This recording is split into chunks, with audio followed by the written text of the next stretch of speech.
So again, we're going to be doing this first in English, then in Spanish. Esta presentación se repite en español a las 5:30.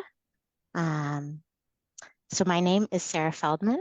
I'm an Immigrant Services Coordinator with the County of San Mateo. I'm joined here by my colleague, Carolina Salinas, as well as Andrew Craycroft, staff attorney with the Immigrant Legal Resource Center, and Adriana Guzman with Faith in Action Bay Area. This virtual event will cover essential immigrant rights, available support for residents at risk of deportation, and will provide clarity on common misinformation affecting our communities.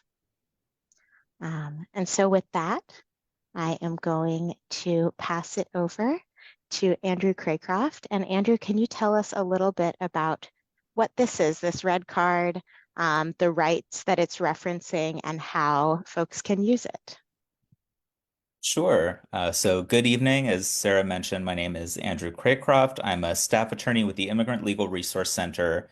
We're a legal services provider that focuses on working with and educating immigrants, community organizations, and the legal sector to help strengthen the immigrant community and ensure that their rights are respected.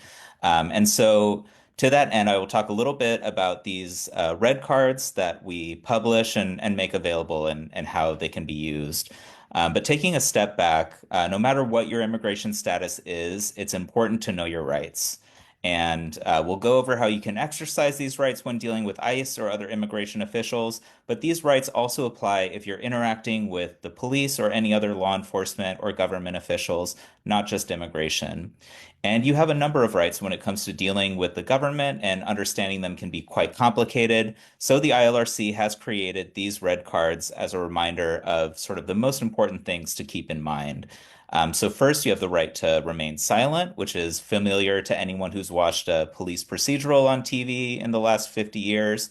And that right comes from the Fifth Amendment to the Constitution. And what that means is that you do not have to answer any questions when you are speaking with ICE. And you do not have to tell them anything about your nationality, about your immigration status, or which country you were born in. You can simply say, I would like to remain silent, or I'm exercising my right to remain silent until I speak with a lawyer. And if you are detained, you also have this right not to answer any questions during an interrogation and not to sign anything. And you have the right to make a phone call and communicate with an attorney. Another important set of rights is your Fourth Amendment rights, and those protect you from unlawful government searches. And they mean that the government is not allowed to enter your home without your permission or search your things unless it has a valid warrant. And that means that if ICE is knocking at your door and asking to come in, you can tell them that you will not give them permission to enter your home if they do not have a warrant. If they say they do have a warrant, you can ask them to slide the warrant under the door. Do not open the door for them to give you the warrant. They can use just the act of you opening the door to claim that you've given them permission to enter. And looking at the warrant is where things can get tricky, because ICE has some documents that have warrant in the title, but are not these actual valid warrants that are needed to enter somebody's home. So a valid warrant has to be signed by a judge or a magistrate. And so these ICE documents are usually signed by an agent or an ICE official who is not a judge, and they will not give them permission to enter your home without your permission, even if they have warrant in the name. You also want to check that a warrant includes your name and the correct address as well. You do also have these rights in other places, but they are strongest when you are in the home. On our website, though, you can find additional Know Your Rights information that gives more details as to what your rights are in your house, but also in your neighborhood and in your workplace. So, with these two important rights kept in mind, this is really the important thing to remember when you're dealing with ICE. So, a shorter way of putting it is that you do not need to tell ICE anything or let them into your home. It's not always going to help, unfortunately. ICE may come in with the proper paperwork, or they may already have the information they need without asking you. But you would be surprised how often ICE is relying on people forgetting that they have these rights and giving up their information or giving them permissions that they otherwise wouldn't have. So now that we've talked about the rights on these red cards, I'll talk a little bit about how to use them. So when the ILRC started making the red card, the inspiration was the red card that a soccer referee pulls out in response to a serious foul. And that's really the basic idea. ICE is trying to break the rules, and get you to give up your constitutional rights, and you are enforcing these rules. Obviously, that doesn't mean pulling out the red card from your back pocket and holding it up over your head. As fun as that may be, you still want to be calm and respectful as you assert your rights, but you want to be firm and you want to say, I don't want to answer your questions. I'm using my right to remain silent, or say, I'm not giving you permission to enter my home without a warrant. You can even hand these cards over to the official if you don't want to say anything. And these cards do have on them written that you do not want to answer any questions or give any permission for a warrantless search. You also want to make sure that everyone in your home, family members, roommates, even children, know these rights. ICE is going to try different tactics to get people to open their doors. For instance, they might come at 5 a.m. and bang on the door and make a lot of noise, hoping that people are tired and disoriented and not thinking straight, and will just open the door for them without really realizing what's going on. They might also try to convince a roommate or a child to open the door and give them permission to enter as well. They really only need one person in the house to open the door for them, and then they can come after and detain everyone who's inside. They might even lie and say that they're looking for someone else. There's no rule that says that they need to be entirely truthful with you in order to be let in. And so that's why it's important to remember this information, because ICE will try to make you forget that you have all of these rights. If there is an ICE enforcement action, you can report it, especially if you or someone else has been detained. And so I'll turn it over to Adriana to talk a little bit about the hotline. Thank you, Andrew. Yeah, the rapid response hotline was created by community members, immigrant community members, at the end of 2016 to respond when someone is detained or they forget their rights and they are under stress. They can always use this hotline as a tool to be receiving the advice that just Andrew shared with all of us, but also to, if someone is connect, we will be able to connect them with resources. And if someone is detained, everybody in the family needs to know this phone number, because as soon as we respond, we will be able probably to connect an attorney before ICE move the detainee from San Francisco, which is the facility, the closest facility where they keep our families for a little bit. And it's really important that people call this line as soon as they know that someone was detained, because that expand a little bit the timeline that attorneys can be able to support them. But also we will be able to connect any resources for the family to move in the way that they need to move, to ensure that they bring the support for their detainee family. We also use this rapid response hotline as a tool to minimize the rumors about ICE, because as soon as we hear that ICE is showing up in our communities, the fear can also make us see ICE everywhere, and not always is ICE in the community. And it's really, really important that people knows that, because we don't want to be our community paralyzed by fear before anyone is detained. So we want to make sure that if you hear a rumor, you call the hotline. People can go up there and verify if it is real that ICE is there and what ICE is doing, because sometimes ICE also eat, right? The members that work for ICE, they are drinking coffee sometimes. They are not really detaining people, but as soon as people see ICE in the streets, people can be sharing false rumors about what they are doing, and we don't want that. We want to make sure that our community members use this hotline as a tool to remember all these rights that Andrew was sharing, and also to ensure that we connect as soon as possible all the people with resources.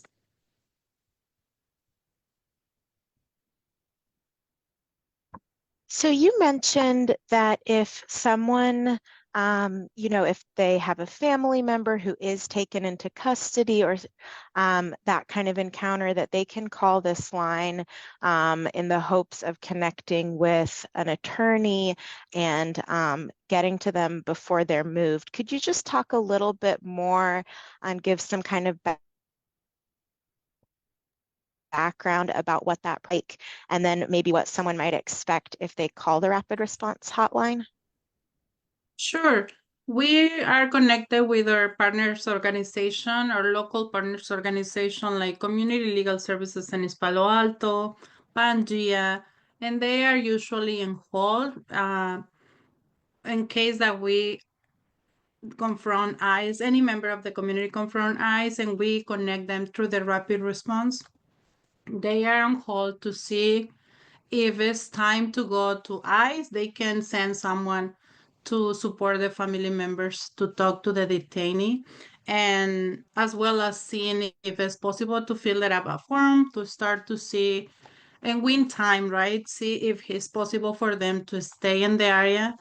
Other ways, I usually move people after 2 p.m. every day. So we need to make sure that if someone is detained in the morning, they call the hotline. At any moment that you know someone was detained and you want to connect resources for that person, it is really important that you call as soon as possible. That gives more options for the attorneys to be able to be there.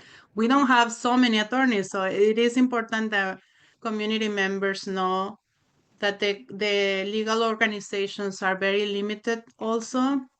We are doing our best to find support in that way.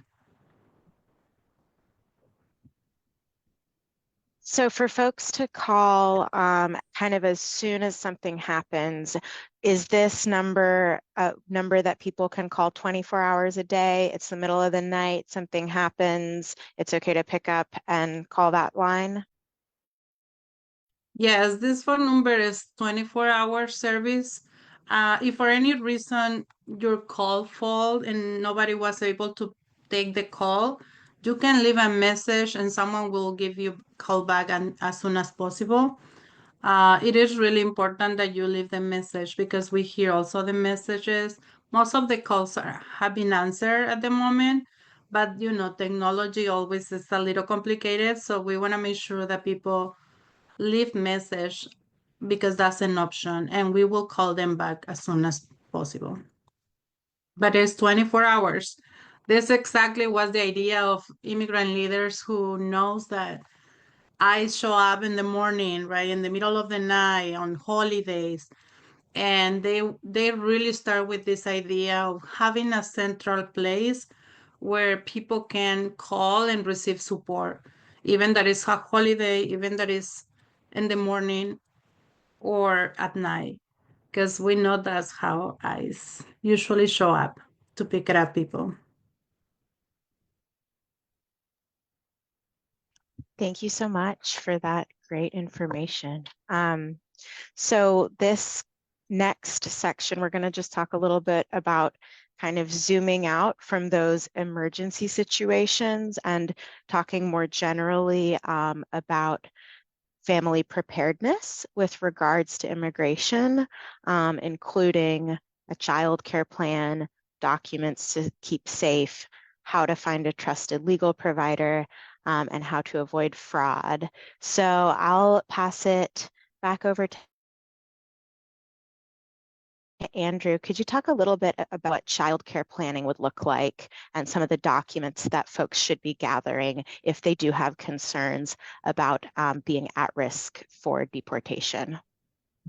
Sure. So no matter what your immigration status is, every family really should have a family preparedness plan. It's really, preparing for the worst case scenario. And although hopefully it's something that you will never have to use, it's something that is very important to have in place because if something unexpected happens, that can be a really stressful moment to have to scramble to ensure that you have a child care plan in place, or that if you're caring for another loved one, to make sure that they have someone who will be responsible for them if something happens. So the first step to this is just to remember to know your rights and make sure that everyone in your household does as well. Another thing you want to keep an eye towards is finding out more about your immigration options. You want to, even if you're not undocumented, even if you have a green card, or even if you have a visa or another form of legal status, you want to talk to a legal services provider to see if there is any immigration option for you. If you have a green card, maybe you've spent enough time in the US to think about applying for citizenship, or if you have a green card and you were arrested or had any kind of other interaction with law enforcement, you want to find out how this might affect your status. If you have another form of immigration status, you might want to think about whether you would be eligible to apply for a green card. And if you're undocumented, you want to see if maybe that there's a possibility for you to apply for and obtain immigration status. But it is especially important to have a plan in place for anyone who is taking care of a child or anyone else if you're a caregiver. And you want to have a plan so that a trusted adult can step in and take care of your child if you're in a situation where you suddenly aren't able to. So that plan should include having emergency phone numbers, a list of kind of important contact information, to have a file in one place with all of the important documents, and so on. So the first step is finding a responsible adult who you can trust and who your child knows and can trust and is comfortable around, and can step in and take care of them if you're in a situation where you can't. Once you've identified this person, you want to put this childcare plan in place now rather than when you actually need it. So you want to come to an agreement with the person that they'll be able to step in. And there are a couple of options for what type of arrangement you can come to. So for example, in California, we have the caregiver's authorization affidavit. And that is a document that will allow for someone to care for and make basic decisions about your child in your absence, and it really doesn't impact your underlying rights as a parent. There's also guardianship, which is a more formal legal arrangement, and that you would have to go to court in order to put that in place and file a petition for guardianship. Guardianship also does not terminate parental rights, but it does have a little bit more of an impact, and it does suspend them while the guardianship is in place, and only a court can then decide whether to terminate the guardianship in order to get your parental rights back.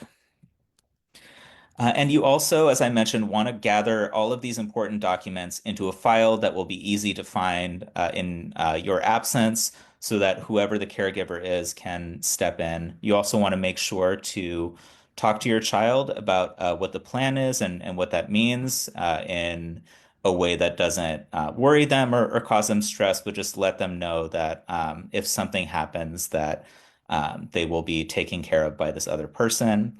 And then once you've made for this plan, you want to make sure that others know about it. So you want to update emergency contact information with your child's school, for example, and make sure that everyone else is aware of the arrangement.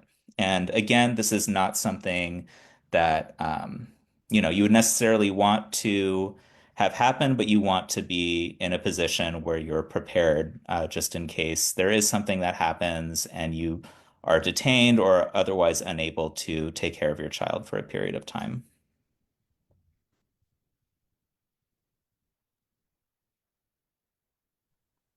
Thanks so much, Andrew. So we've talked a little bit about, folks exploring immigration options, seeing if they have potentially a pathway to status or a pathway to naturalization, but it can be hard kind of knowing where to turn for that. So Adriana, I'll ask you this next question.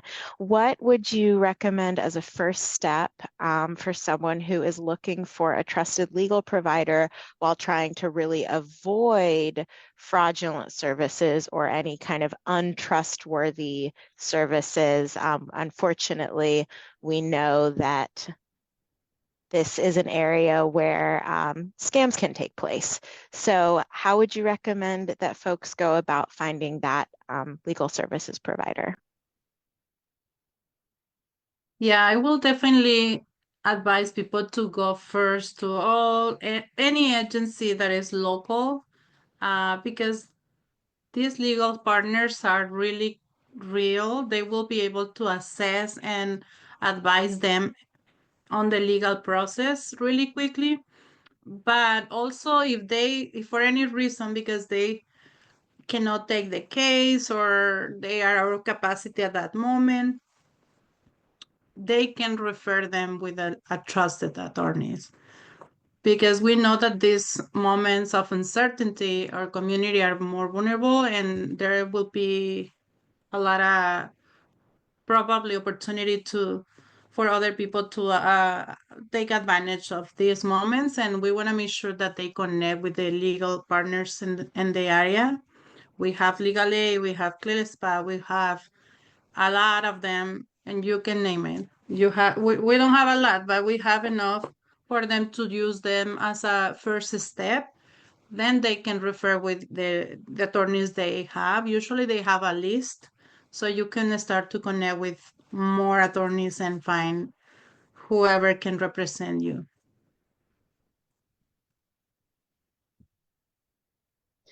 In terms of fraud, are y'all aware of particular scams to watch out for targeting immigrants around these issues? Well, it's different in every moment the way that this operates. So I cannot tell you right now what is the process right now in terms of how people do that, but definitely I never gonna recommend that people go to a person who is not a recognized lawyer, because in our countries many people can go to a with an office that says we wrote documents legally, we stamp them, we trust that kind of offices. But here it has to be a lawyer to be able to trust them, and really for them to be able to support us, because the law is complicated. So we really need, I never gonna recommend nobody that follow the process alone. It is really important to have an attorney, because each case is different and the laws are complicated. And then could y'all tell us if, okay, here's someone, they say that they're an attorney. Let's say I'm the client. How do I actually check that they are? Yeah, you can check online. The attorneys have a page to check, and you can look that data there. And every single attorney has to have their name and their title and the number of, I don't remember how you call that in this The bar country, but number. yeah, thank you, Andrew. So people can check really easy if they are real attorneys. And the online website for most state bars will also indicate if there's been any disciplinary complaints to the bar about this attorney or any kind of discipline from the state bar that they've received. So if someone's legitimate, they would have that information showing up on the California State Bar website, and that would be searchable through them. And that's how folks can kind of both check and see that someone's licensed, and also, it sounds like, see if they've had complaints filed against them. Right. Yeah. So if they're a California attorney, they'll be on the database for the California bar. Because immigration is federal, they might be barred in other states. So for example, I'm not barred in California as an attorney. I'm barred in New York and New Jersey. But for those states, you can look online to find attorney information as well. And I think for most states, there should be. I don't know of any states that don't publish attorney information. Are also what's known as BIA accredited reps. Those are people who can represent someone in immigration court who are not attorneys if they work for certain nonprofit organizations. But so even though they are not lawyers, they're still legitimate representatives who can take your case.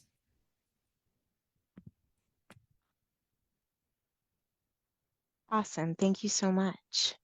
And we do have available on the County of San Mateo Immigrant Services website, we do have this digital resource hub that includes these red cards, the rapid response hotline information.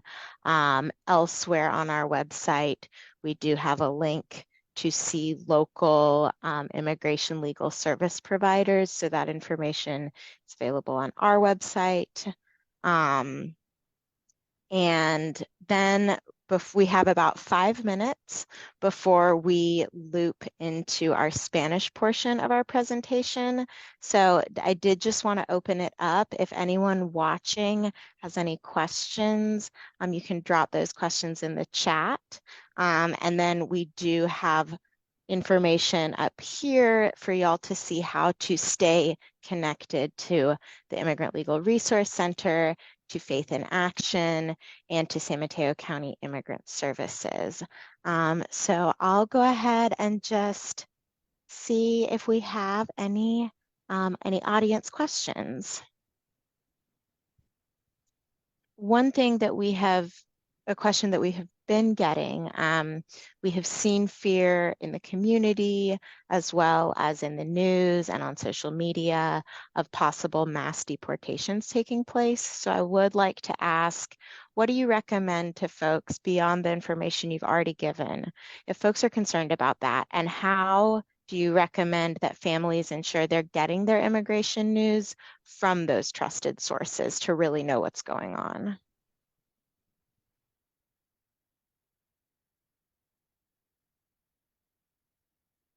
So there definitely is a lot of fear, and I think there's good reason for a little bit of fear, but not for people to fully panic, especially in response to a lot of the rhetoric that's coming out about mass deportations and things like that. Um, you know, if you remember back to the Trump administration from 2017 to 2021, there was a lot of ICE enforcement action. There were a lot of arrests in communities. Um, but one important thing during the course of that was for people to know and exercise their rights. And a lot of immigration nonprofits made sure to put that messaging out there. And I remember around 2018 or 2019 hearing about ICE officers complaining that they weren't able to carry out raids because people weren't opening the doors for them anymore. And so that's one important thing to keep in mind, is that your rights are going to continue into the next administration, no matter what happens. And you know, those will be the best protection against any enforcement action by ICE, because even under a Democratic administration, we've seen enforcement by ICE. They're always there. They're always working. They're always funded to do this enforcement work. And so that's something to always be cautious about. And then in terms of getting your information from trusted sources, that's very important. And it's also very important to make sure that community members are as well, and that you know, you're helping to limit the spread of misinformation and sort of panic within your own community. Yeah, and I would just add to that, stay connected to your local organizations, to your local churches, to your local community. If we are isolated, we are more vulnerable. So be informed, remember your rights. If you forgot your rights, everything that the red card has is just to keep you updated and just to make sure that you have a tool that you can use at any moment. So just stay connected. Don't isolate. That's my recommendation. We hear a lot of words out there that can be scaring people, but we know that when we are together, we are fine. We know what to do. Thank y'all so much. It looks like we are at time. So for folks who are tuning in, please stay on with us if you'd like to listen in Spanish. And with that, I'm going to pass the mic to my colleague, Carolina. Sí, hola, gracias a todos por estar aquí. Mi nombre es Carolina Salinas y soy la coordinadora de servicios para inmigrantes con el condado de San Mateo. Estoy aquí hoy con mi colega Sarah Feldman y con Andrew Craycroft, abogado con el Centro de Recursos Legales para Inmigrantes, y Adriana Guzmán de Fe en Acción. Estamos haciendo este evento virtual para ayudar a los individuos y las familias a preparar para posibles encuentros con oficiales de inmigración y para que conozcan a nuestras comunidades con recursos que están disponibles en caso de una emergencia, una emergencia en asuntos de inmigración, perdón. Solo quiero decir hola y que Andrew puede comenzar. Buenas tardes. Como mencionó Carolina, mi nombre es Andrew Craycroft. Soy un abogado con el Centro de Recurso Legal para Inmigrantes, ILRC en inglés. Somos una organización legal sin fin de lucro que trabaja y enseña a los inmigrantes, organizaciones en la comunidad y el sector legal para fortalecer la comunidad inmigrante y asegurar que se respetan sus derechos. Am, Ahorita voy a hablar sobre las tarjetas rojas del ILRC, que hemos publicado para recordar a las personas a sus derechos constitucionales. Es importante conocer sus derechos, no importa cuál sea su estatus inmigratorio. Y voy a hablar específicamente cómo ejercer sus derechos cuando está tratando con ICE u otros oficiales de inmigración, pero esos derechos también están vigentes cuando está hablando con la policía u otros oficiales del gobierno, no solo con inmigración, porque son derechos constitucionales. Entonces, la Constitución le confiere unos derechos importantes cuando se trata de interactuar con oficiales del gobierno. Y entender todos esos derechos puede ser muy complicado, pero el ILRC ha publicado esas tarjetas rojas para recordar las partes importantes de esos derechos. Entonces, primero, tiene el derecho de permanecer callado y de mantener el silencio, algo que resulta familiar para todos que han visto programas de televisión policiales. Pero no obstante que todos conocen las palabras, a veces no se dan cuenta de lo que significa. Este derecho proviene de la quinta enmienda de la Constitución. Lo que significa es que uno no tiene ninguna obligación de responder a las preguntas de la policía u oficiales de ICE. No tiene que decirles nada sobre su estatus inmigratorio, su país de ciudadanía o a dónde naciste. Puede decir, quiero permanecer en silencio o estoy ejerciendo mi derecho a permanecer en silencio hasta que hable con un abogado. Este derecho también existe cuando uno está detenido. No tiene que responder a las preguntas cuando está preso o firmar ningún documento. También tiene el derecho de hacer una llamada telefónica y comunicar con un abogado. Otros derechos importantes son sus derechos bajo la cuarta enmienda de la Constitución. Esos derechos protegen de las búsquedas, incluso las redadas policiales ilegales. El gobierno no puede ingresar en su casa sin su permiso ni hacer búsquedas en sus bienes a menos de que tengan una orden judicial válida. La palabra en inglés es warrant. Eso significa que si ICE llama a su puerta y pide entrar, puede decirles que no les da permiso para entrar a menos de que tengan una orden judicial válida. Si dicen que tienen una orden, puede pedirles que la deslicen debajo de la puerta. Es importante no abrir la puerta para que le entreguen la orden porque incluso puede entrar y decir que el acto de abrirles la puerta les dio permiso para entrar y buscar. Una cosa complicada sobre las órdenes judiciales es que ICE tiene documentos con el título warrant que no son órdenes judiciales. Una orden judicial debe ser firmado por un juez o un magistrado. También es importante verificar que la orden lleva la dirección correcta y lleva su nombre. Esos derechos de la cuarta enmienda existen en otros lugares como su vecindario o su trabajo, pero son muchos más fuertes cuando uno está en su casa. Sin embargo, en nuestro sitio web tenemos información sobre cuáles son sus derechos en otros lugares como su trabajo o en la calle que pueden ver porque también existen derechos de no contestar a las preguntas y ah, no tener que mostrar a la policía sus documentos, por ejemplo. Entonces, esos son los dos derechos más importantes cuando se trata de ICE. Para resumir, no necesita decirles nada o dejarles entrar en su casa sin orden judicial. Eso no siempre le va a proteger en cada situación. Es posible que ICE ya tenga una orden judicial o que ya tengan la información que necesitan, pero muchas veces ICE está tratando de engañar a las personas para que le den la información o el permiso para entrar que no tendrían de otra manera. Ahora que hablamos sobre los derechos en las tarjetas rojas, voy a hablar un poquito sobre cómo utilizarlos.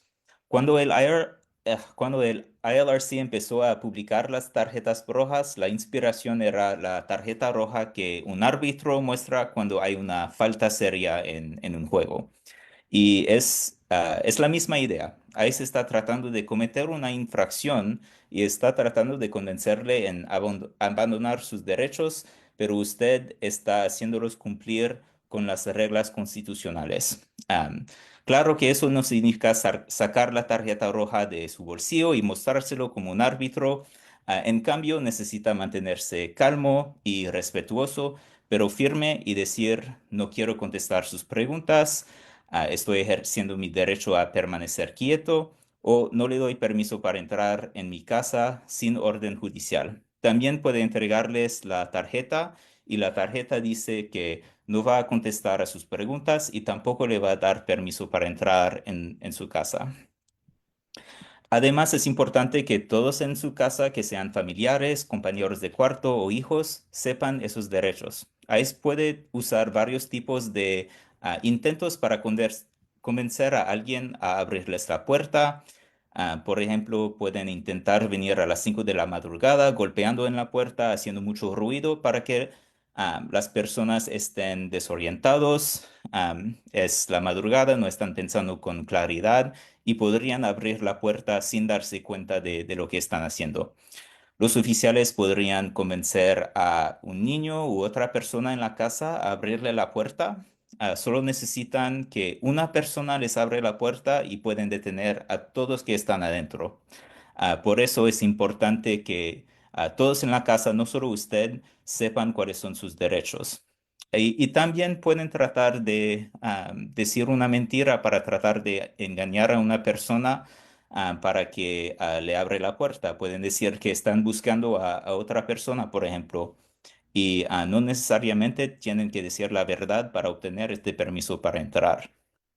Por esas razones es importantísimo recordar esa información y recordar que tienen esos derechos porque ICE va a tratar de hacerle olvidar que los tiene. Entonces, si ve una redada de ICE o si detienen a usted u otra persona, también es importante reportarlo. Adriana le va a explicar cómo hacer eso en el condado de San Mateo con la línea de respuesta comunitaria. Adriana. Gracias, Andrew. Sí, la línea de respuesta comunitaria es una herramienta que miembros de la comunidad inmigrante crearon al final de 2016 para responder cuando alguien era detenido por inmigración o cuando había rumores en nuestra comunidad de que inmigración estaba en la comunidad. Realmente es una herramienta que nos ayuda a conectar con recursos para apoyar a las familias que vivan este tipo de impacto.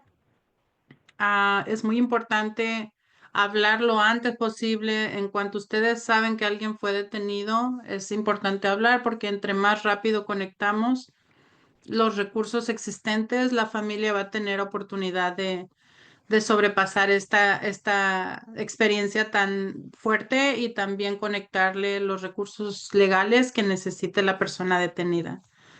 El otro propósito que tiene esta línea es asegurar de que cuando se escucha un rumor, lo verificamos antes de que se expanda la mentira, ¿verdad? Porque muchas veces no es inmigración que está aquí, pues, pero el miedo a veces hace que veamos inmigración en todas partes.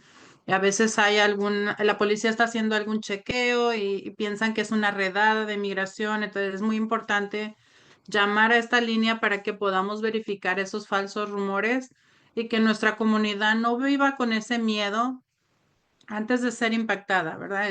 Nadie podemos vivir de esa manera, así que esto es una herramienta que pueden utilizar para que si alguien es detenido rapidito, llamar porque inmigración detiene a las personas, las lleva al edificio más cercano de inmigración, que es el de San Francisco, y antes de las 2 de la tarde todavía podemos crearle apoyo a esa persona para ver si es posible que se pueda quedar en el área y pueda obtener y encontrar representación legal.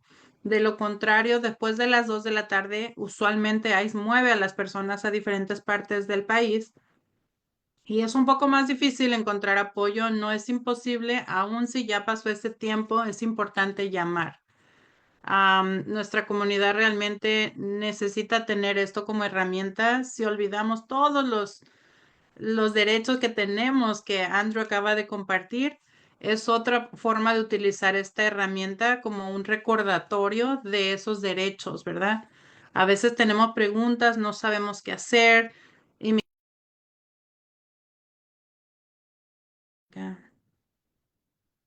Can you hear me? Sí, Did you hear me before? sí, solo Okay. se cortó un poquito. Ok, sorry, disculpen, es que escuché, vi que se puso en mute, por eso dije, ay. So, es muy importante utilizar esta herramienta para asegurar de que conectemos todo lo que la familia necesita también, porque sabemos que es muy difícil.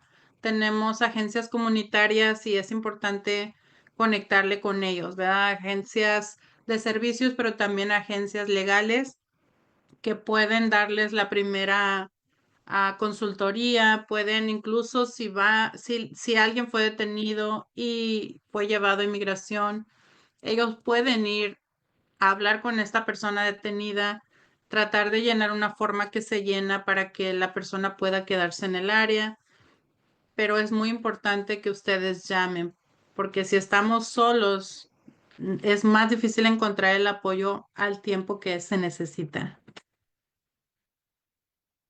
Así que usen su herramienta.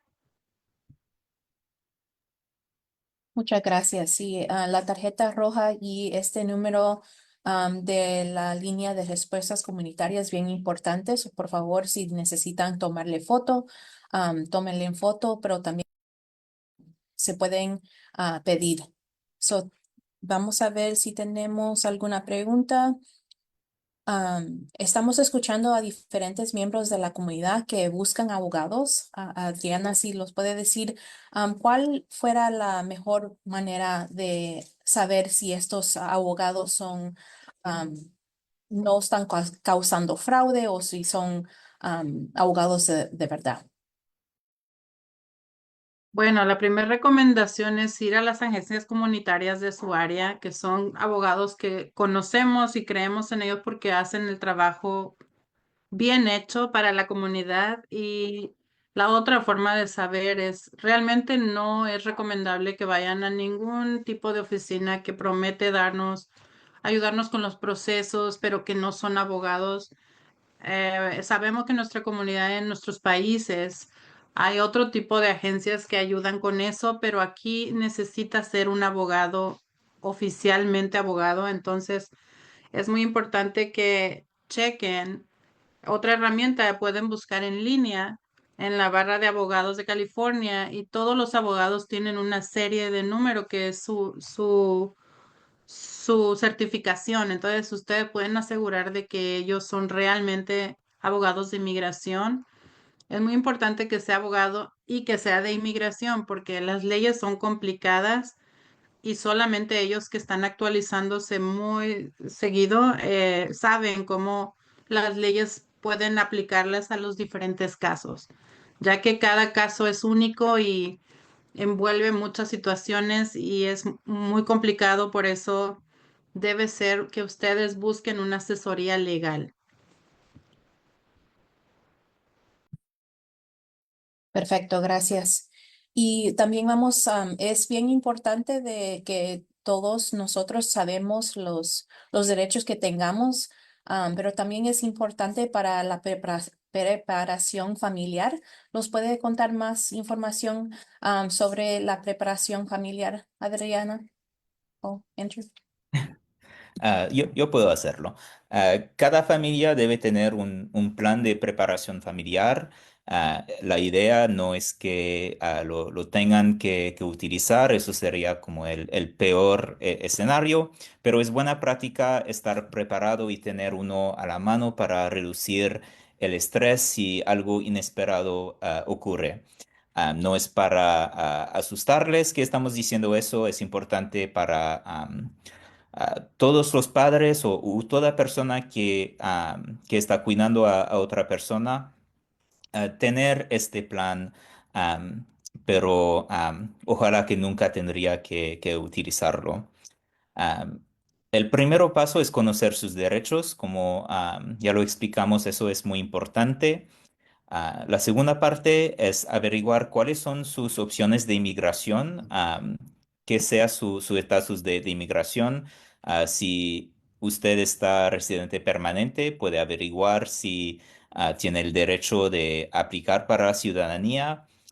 También si es residente permanente o si está aquí con una visa y tiene un problema con la policía o una arresta o cargos criminales. Eso también tiene que averiguar si habrán consecuencias para su estatus de inmigración.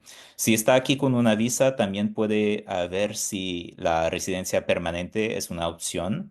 Am, o si no tiene un estatus de inmigración, puede averiguar si califica para un permiso de trabajo o una visa o algún tipo de estatus de inmigración. Si tiene hijos, la parte importante es crear un plan de cuidado familiar para sus hijos. El primer paso es identificar a un adulto responsable en quien confía, en quien su hijo confía, que puede cuidarlo si algo sucede y por un momento no podría hacerlo usted. Una vez que ha identificado a esa persona, em, puede decidir cuál tipo de acuerdo va a hacer con esa persona. Es posible hacer una tutoría en la Corte de California para nombrar a esa persona como tutor. Eso es un proceso más formal, digamos, y no termina sus derechos como padre, esos derechos siguen, pero sí también le da derechos al tutor y son unos derechos que solo la Corte de Familia puede terminar. También puede hacer una declaración jurada de autorización del cuidador. Esa es una opción en el estado de California que no perjudica a sus derechos como padre, pero da a la persona el derecho de actuar y hacer unas decisiones importantes para sus hijos si usted no puede hacerlo.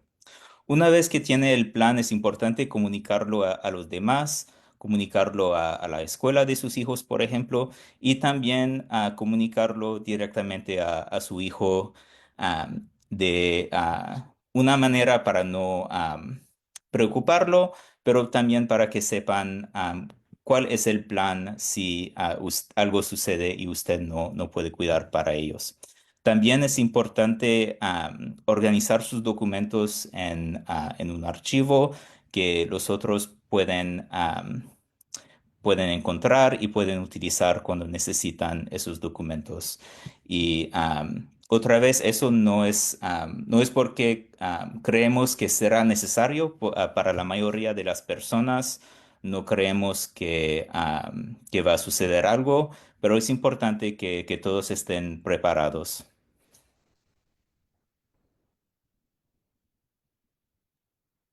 Muchas gracias, Andrew. También vamos a preguntar sobre, hay mucho miedo en la comunidad de deportaciones masivas.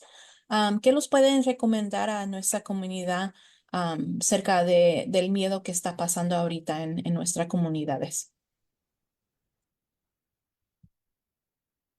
Em, Sí, entonces hay mucho miedo y desafortunadamente con esa campaña presidencial hay muchas historias en la prensa sobre planes de deportación masiva y todo eso. Hay razones de estar un poquito asustado por todo eso, pero no no para tener mucho miedo o tener pánico, porque realmente conocer sus derechos es la defensa más importante. Quien sea el presidente en el mes de enero, sus derechos constitucionales van a permanecer y son la defensa más importante en contra de las redadas, de las acciones de ICE o la policía u otra agencia del gobierno. Entonces, sepando sus derechos, eso es una manera de protegerse, porque aun si tenemos una administración democrática en enero, ICE todavía existe, todavía está haciendo acciones en las comunidades, entonces es siempre importante conocer sus derechos y asegurar que los demás también los conocen. Solo Gracias. adheriría que es muy importante estar conectado, es muy importante no aislarnos, realmente conectarnos con las organizaciones locales, a conocer los derechos, pero si lo olvidamos, no olvidar y poner ya en su teléfono el número de respuesta rápida, porque si olvidamos algún derecho, ahí lo vamos a recordar. Es muy importante estar conectado con sus escuelas, con sus iglesias, con cualquier organización local, porque de ahí es donde viene la información correcta. Estamos todos trabajando colectivamente en el Condado de San Mateo para asegurar que la comunidad está informada de sus derechos, así que no aislarse es la recomendación principal. El miedo está ahí, pero estamos aquí porque hemos sobrepasado un montón de cosas y es muy importante permanecer juntos porque nuestra comunidad es fuerte y es muy resiliente, así que juntos venceremos cualquier obstáculo que se presente. Sí, sí, es cierto. Muchas gracias por esas respuestas. O como estamos repitiendo y vamos a repetir, conozcan sus derechos y tengan ese número ese número de comunitario, gracias, para que ustedes lo tengan y no se olviden de este número por en caso que hayan vecinos o familiares que tienen miedo. Dele este número para que se preparen y estén al canto de este número. También vamos a recordar les vamos a recordar a todos que si están buscando más información o necesitan encontrar el número otra vez, por favor visiten nuestro sitio de web. Ahí está Know Your Rights en el sitio de web del Condado de San Mateo. La información sobre la línea de respuestas comunitarias.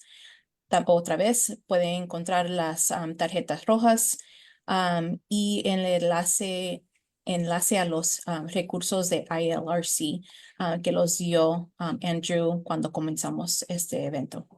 Por favor, visítenos en nuestra cita de web. Y no creo que he visto ninguna otra pregunta. Por favor, manténganse informados. Otra vez aquí están los enlaces que utilizamos hoy día. Por favor, denles esta información a sus amigos, a sus vecinos, a las personas que ustedes quieran, para que no haya ese miedo, que estemos listos y y estemos informados de toda la información que dimos hoy. ¿Hay alguna otra cosa que quieren dejar de detalle, Andrew o Adriana, antes que terminemos hoy día? Creo que lo mencionamos en inglés, pero no me recuerdo si lo hicimos en español, pero para averiguar si alguien es un abogado, puede buscar su información en el sitio web de la barrera de los abogados del estado.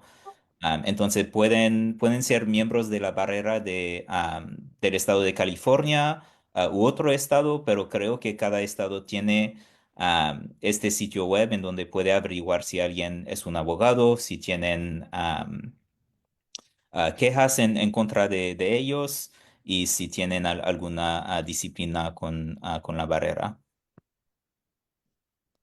Sí, gracias.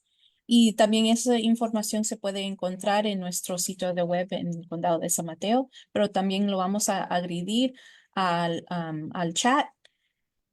Y creo que es todo por hoy. Muchas gracias a todos por estar aquí con nosotros hoy día. Otra vez, manténganse informados y gracias por estar aquí. Gracias, Andrew. Gracias, Adriana. Y que tengan todos buenas noches.